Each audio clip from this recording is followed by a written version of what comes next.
I'm not that well read compared to a lot of you, I can tell. A lot of times when you recommend books and authors, I will add them to list, but I really have no clue who they are most of the time.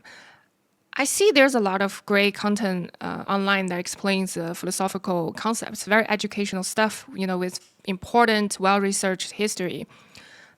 It's important, and I'm learning along the way too, right? But my main concern, my main curiosity, I would say, is not really about the concepts themselves. What I'm after here is not educational either, right? It's more of a, I would say, perspective. Now, after learning the concepts, right, for me, it shouldn't just stop there, right? You still have to think for yourself and think further because real life is very complicated to deal with. And what really concerns me for years and years is never really about knowledge or, accumulating knowledge. Yes, we should do that. It's very important. But my main concern for myself personally has always been how can I adopt better ways of thinking so I can live better? So how do I live more meaningfully so I can suffer less or be less miserable or just find a better way to deal with suffering? Right? I think it's inevitable we all face this at some point in our lives. This is why I'm so bothered by these right-wing ideas. I think those are inherently just miserable ideas, right? Who wants to live more miserably if you have a choice, right? Isn't life hard enough already? We're all gonna die. You will never make it back to this place ever again. This is the only chance, one shot. Then you spend so much of that time hating on other people based on skin color, sexual orientation, gender, background, and so on. Right? Just take a moment here. How miserable are these ideas? Also, imagine I'm coming on here, right, declaring I'm superior to other people based on this, based on that. You can immediately tell I must live with a crazy amount of misery to reach this kind of thinking, right? I don't want to be superior. I want to be equal. Now, if I just have one chance to live, I would have to think about this, right? A less miserable way to live, a better way to deal with suffering. Right? Life is hard. It is hard. It's not easy to be here. Has it been easy for all of you? No. I know it hasn't been easy, right? So even if you have a privileged life with minimum amount of problems, you still have to face grief and your own mortality. So this conversation about suffering and how to live better is just unavoidable. Now, I'm someone who actually believes that adopting a better way of thinking can help you live better. I actually believe in this stuff. So I think the less miserable we are, right, the less damage and pain we inflict on others and on animals. And now for that, right, we are gonna have to look at politics too. If a large number of people can't deal with their own misery and decide to inflict pain and suffering on others, we're left here with no choice. Also, I do believe that choosing the lesser evil is the correct way, right? Only then do you get a chance to even talk about further reform, right? Because whether we like it or not, the more evil side will always exist, right? We're witnessing it now. People have dealt with that as a reality in history as well. So we have to be realistic here. Of course, every other way is not perfect. They're all flawed, right? Because we're very flawed people. But like I said, I want to be less miserable if given a choice. For that, we have to engage with politics, right? The content in our heads, our perceptions, the content in other people's heads, right? And other people's perception. All of these things shape the world we are in, right? So our perceptions shape the type of perspective we will develop and form in our lives. So for me,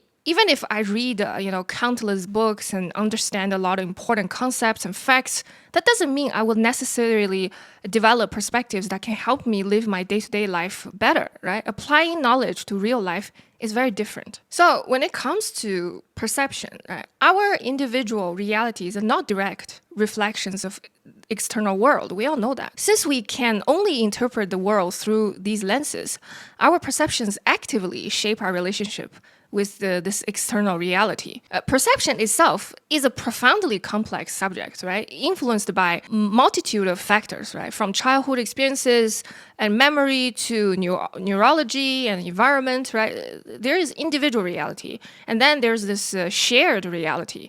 Shared reality are built from individual ones, right? I mean, look at the rising far-right ideologies, right? When large numbers of people embrace them, they become this shared reality. So our personal views can add up to create a shared view for everyone. So there is a consequence to our perceptions, a real life consequence, right? It's detrimental. I mean, look at the atrocities throughout history, right?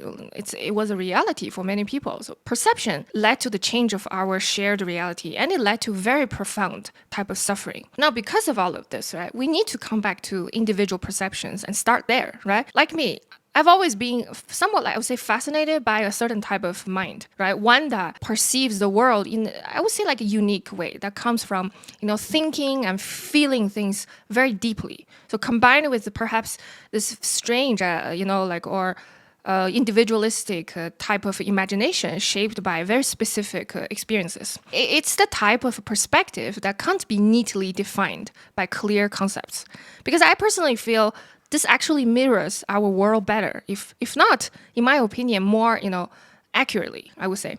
So we're strange creatures, right? Human beings, a walking contradiction a lot of times. And then for me, writers have this very strange way of seeing things. They do. Right? You can sense something unique in their perspective. Like when Kafka wrote the Metamorphosis, right? There were a million different ways to convey this idea of alienation, right? Depression and apathy or whatever. Why did it have to be a giant insect? You know what I mean? It's weird, don't you think? So what I'm trying to say is that it's not just writers who have these perspectives, right? I think a lot of people have it as well. I also have it too. And that's interesting to me. And I just don't feel there are enough people who respect this, I would say, precious part of their mind. So they limit their perspective to fit in with the crowd instead of understanding their own mind, their own, I would say, imagination, right? Their own, subconscious things and their own individuality, right? Another example of someone, a writer I've been reading, I think possessing a strange mind would be Murakami. This is clear in his novels too. In the one I'm currently reading, he meticulously constructs this very strange, dreamlike world. As a reader, if it taps into something in me, then it can further shape the way I see the world, the way I think. But made me wonder about the hidden parts of my own mind, right, subconscious, whatever.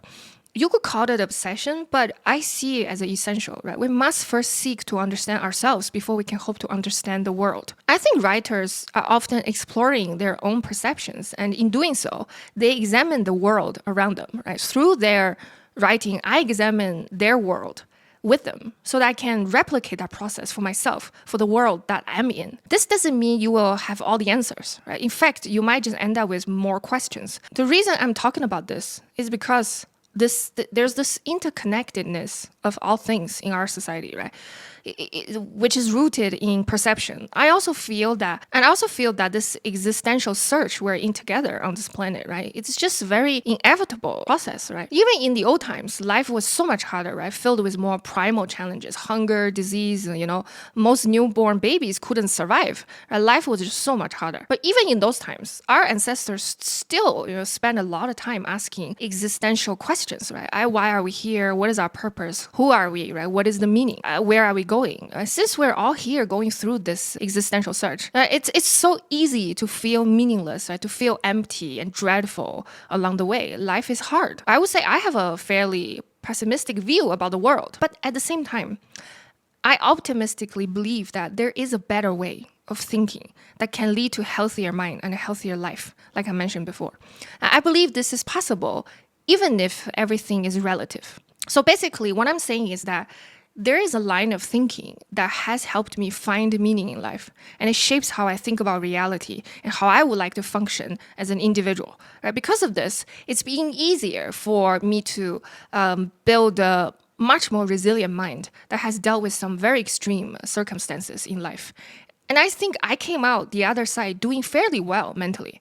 Right? But it was not easy, right? It was a very challenging journey. I think I'm doing fine, Now, these things I can only talk about from a more personal perspective, right? But everything I've said today, right? This is what's more important to me, to adopt a better way of thinking through knowledge and contemplation, so that in the end I can find a perspective that is useful for my day-to-day living. This is why I don't really want to just explain concepts, right? For me, my views on, I don't know, art, fiction, politics, life, whatever, right?